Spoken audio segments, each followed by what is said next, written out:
Hi hello నమస్తే welcome to వెరించెస్ writings. ఈరోజు episode ప్రేమంటే నువ్వే ఎపిసోడ్ 16. సమీర ఆ పేరు నందన కళ్ళ ముందు నిలిచిపోయింది. చేతిలో ఉన్న పాత వెండి గాజు ఆమె గట్టిగా పట్టుకుంది. కానీ తన తల్లి లక్ష్మికి సంబంధించినది ఇప్పటి వరకు అనుకున్నది. కానీ ఆ గాజు వెనుక చెక్కబడి ఉన్న పేరు ఆమెకు కొత్త ప్రశ్నగా మారింది. సమీర ఎవరు? అమ్మకు సమీరతో ఏ సంబంధం ఉంది? ఆమె గురించి నానమ్మకు తెలుసా? అర్జున్ కూడా ఆ గాజును చూస్తూ ఆలోచనల్లో మునిగిపోయాడు. రాహుల్ మాత్రం గది మొత్తం మరోసారి పరిశీలిస్తున్నాడు. సార్, ఇక్కడ ఎవరు మనకంటే ముందుగా వచ్చారు అని అన్నాడు. అర్జున్ అతని వైపు చూసి, నువ్వెలా చెప్తున్నావు, నీకెలా తెలుసు అని అడిగాడు. రాహుల్ నేల వైపు చూపించాడు. ఇక్కడ దుమ్ము ఉంది, కానీ ఈ చోట మాత్రం దుమ్ము లేదు. చూడండి సార్, ఎవరో ఇదివరకే ఇక్కడ నిలబడ్డారు. అర్జున్ అప్పుడు అతను చెప్పిన మాటలకు చుట్టూ చూశాడు. అంటే మనల్ని గమనిస్తున్న వాళ్ళు మనకంటే ముందు ఈ గదిని వెతికారు అని అన్నాడు. నందన ఒక్కసారిగా వెనక్కి తిరిగి చూసింది. అయితే అమ్మ వదిలిన ఉత్తరం కూడా వాళ్లకు తెలిసే అవకాశం ఉంది అని అంది. అర్జున్ ఆమె దగ్గరకు వచ్చి, అందుకే మనం ఇక్కడి నుంచి వెంటనే వెళ్ళాలి అని అన్నాడు. కానీ నందన ఆ ఉత్తరాన్ని తన చేతితో గట్టిగా పట్టుకుంది. లేదు, ఇది మా అమ్మ చివరిసారి నాతో మాట్లాడిన మాటలు, దీన్ని వదిలి వెళ్ళలేను అని అంది. అర్జున్ ఇంకా తను అంత ఎమోషనల్గా చెప్తుంటే తనను ఆపలేదు. సరే, కానీ ఇక నుంచి దయచేసి నువ్వు ఒంటరిగా ఏ నిర్ణయం తీసుకోకూడదు, సరేనా అని అన్నాడు. నందన అతని వైపు చూసి, ఎందుకు అని అడిగింది. ఎందుకంటే ఇప్పుడు మనం వెతుకుతున్నది కేవలం మీ అమ్మను కాదు, మన ఇద్దరి కుటుంబాల మధ్య దాచిన ఒక పెద్ద నిజాన్ని అని అర్జున్ చెప్పాడు. ఆ మాటతో నందన ఏమీ మాట్లాడకుండా మౌనంగా ఉంది. ఇంతలో రాహుల్ గోడ దగ్గర ఉన్న పాత అల్మారాను కదిలించాడు. అల్మారా వెనుక ఒక చిన్న ఇనుప తలుపు కనిపించింది. సార్, ఇక్కడ ఏదో ఉంది అని రాహుల్ పిలిచాడు అర్జున్ని. అర్జున్ వెంటనే అక్కడికి వెళ్ళాడు. తాళం చాలా పాతది. రాహుల్ తన దగ్గర ఉన్న చిన్న పరికరంతో తాళాన్ని తెరిచాడు. కానీ ఎంత ప్రయత్నించినా అది ఓపెన్ అవ్వలేదు. కొన్ని క్షణాల తర్వాత ఆ తలుపు తెరుచుకుంది. లోపల పాత ఫైళ్ళు, కొన్ని ఫోటోలు, ఒక చిన్న డైరీ మరియు ఒక చిన్న పెన్ డ్రైవ్ ఉన్నాయి. అర్జున్ డైరీని చేతిలోకి తీసుకున్నాడు. మొదటి పేజీలో తేదీ ఉంది. 15 ఏళ్ల క్రితం ఒక పేరు ఉంది. దాని కింద ఒక పేరు ఉంది. ఆ పేరే లక్ష్మి. నందన గుండె వేగంగా కొట్టుకుంటుంది. అమ్మ డైరీ అని మెల్లగా అంది. ఆమె చేతులు వణుకుతున్నాయి. అర్జున్ నెమ్మదిగా డైరీని ఆమె చేతిలో పెట్టాడు. నందన మొదటి పేజీ తెరిచింది. అందులో, ఇది నా చివరి ప్రయత్నం. నేను రాస్తున్నది ఎవరైనా చదివితే నిజం పూర్తిగా బయటపడే అవకాశం ఉంది అని రాసి ఉంది. నందన కళ్ళల్లో కన్నీళ్లు చేరాయి. తర్వాత పేజీలో, రాఘవేంద్ర నాకు సహాయం చేయడానికి ప్రయత్నిస్తున్నాడు, కానీ అతని చుట్టూ ఉన్న వాళ్ళందరినీ చూస్తుంటే నేను నమ్మలేకపోతున్నాను అని అంది. అర్జున్ ఆ వాక్యాన్ని చదివి నిశ్శబ్దంగా నిలిచిపోయాడు. తన తండ్రి లక్ష్మికి సహాయం చేశాడనే విషయం నిజమవుతుంది, కానీ తర్వాతి పేజీలో ఉన్న మాట అతనికి మరింత ఆశ్చర్యాన్ని కలిగించింది. రాఘవేంద్రపై నాకు నమ్మకం ఉంది, కానీ అతని కొడుకును మాత్రం నాకు భయంగా ఉంది అని రాసి ఉంది. అర్జున్ ఒక్కసారిగా ఆగిపోయాడు. అతని కళ్ళల్లో సందేహం కనిపించింది. ఏ కొడుకు అని అతని మనసులో ప్రశ్న మొదలైంది. అతను వెంటనే డైరీని తన చేతిలోకి తీసుకున్నాడు. కానీ పేజీ చివరలో వాక్యం పూర్తిగా లేదు. ఎవరో ఆ పేజీని చించేశారు. నందన అర్జున్ వైపు చూసింది. ఆమె చూపులో ఒకే ప్రశ్న ఉంది. ఆమె నీ గురించి ఎందుకు భయపడాలి అని అంది. అర్జున్ సమాధానం చెప్పలేకపోయాడు. నాకు తెలీదు, కానీ తెలుసుకోవాలి అని అన్నాడు. అప్పుడే రాహుల్ పెన్ డ్రైవ్ తీసుకున్నాడు. ఇది కూడా ఇక్కడే ఉంది అని చెప్పాడు. అర్జున్ దాన్ని తన ల్యాప్టాప్కి కనెక్ట్ చేశాడు. కరెక్ట్గా కనెక్ట్ చేసిన వెంటనే స్క్రీన్ పైన ఒక వీడియో కనిపించింది. దాన్ని తేదీ 15 ఏళ్ల క్రితం నాటిది. అర్జున్ వెంటనే ఇక ఆలస్యం చేయకుండా వీడియోను స్టార్ట్ చేశాడు.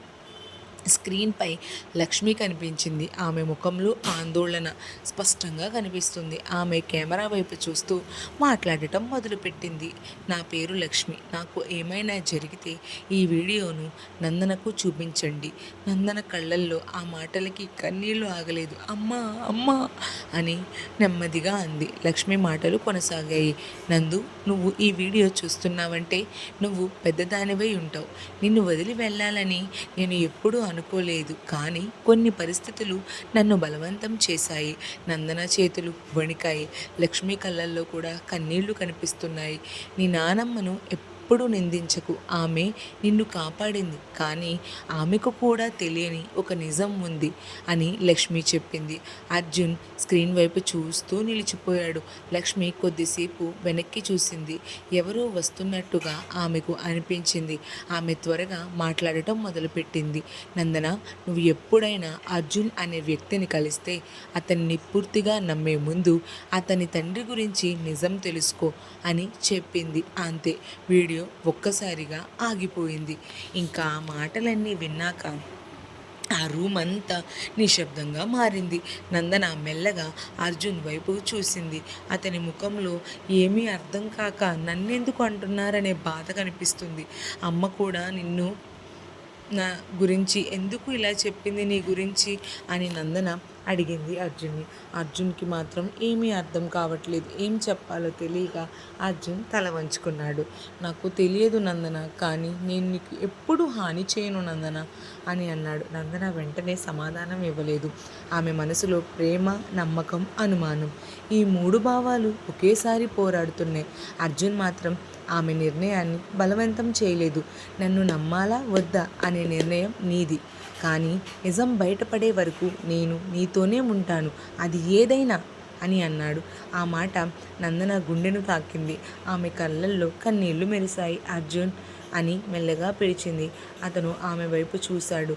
నాకు నీ మీద అనుమానం రావడం నాకు కూడా బాధగా ఉంది, కానీ నిజం తెలుసుకోవాలి అని నందన అంది. అర్జున్ నెమ్మదిగా సరే తెలుసుకుందాం అని తల ఊపాడు. అవును, మన మధ్య నిజం తప్ప ఇంకేమీ ఉండకూడదు అని అన్నాడు. అదే సమయంలో బయట కారు శబ్దం వినిపించింది. రాహుల్ వెంటనే కిటికీ దగ్గరికి వెళ్ళాడు. సార్, ఎవరో బయట ఉన్నారు అని అన్నాడు. అర్జున్ వెంటనే లైట్లు ఆపేశాడు. ముగ్గురు నిశ్శబ్దంగా నిలబడ్డారు.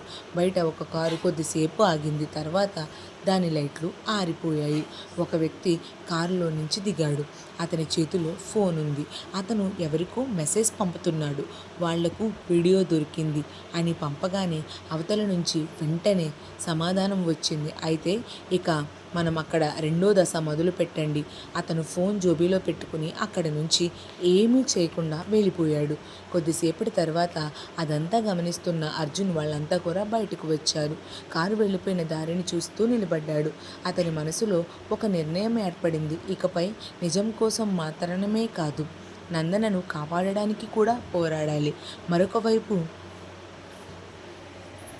వీళ్ళకి నిజం తెలిసిందనే విషయంలో సోనియా తన గదిలో ఒంటరిగా కూర్చుంది. ఆమె ముందు నందన చిన్నప్పటి ఫోటో ఉంది. దాని పక్కన లక్ష్మి ఫోటో ఉంది. మరో ఫోటోలో రాఘవేంద్రతో పాటు ఒక యువకుడు కనిపిస్తున్నాడు. సోనియా ఆ ఫోటోను చేతిలోకి తీసుకుని మెల్లగా అంది, నువ్వు తిరిగి వచ్చావని నాకు తెలుసు. ఎన్ని సంవత్సరాలు దాక్కున్నా ఈసారి నిన్ను మాత్రం బయటకు రానివ్వను, నిజాన్ని కూడా బయటికి రానివ్వను అని తనలో తను మాట్లాడుకుంటుంది. తను అలా మాట్లాడుకుంటున్నప్పుడు కరెక్ట్గా అదే సమయంలో ఆమె ఫోన్ మోగింది. సోనియా వెంటనే కాల్ లిఫ్ట్ చేసి, హలో, ఎవరు అంటే, మేడం, లక్ష్మి ఉన్న చోటు కనుక్కున్నాం అని అవతల వ్యక్తి చెప్పాడు. సోనియా కళ్ళల్లో ఒక్కసారిగా ఉత్కంఠ, కన్నింగ్ నవ్వు కనిపించింది. ఎక్కడా అని అడిగింది. అవతల వ్యక్తి చెప్పిన చిరునామా విన్న వెంటనే సోనియా ముఖం మారిపోయింది.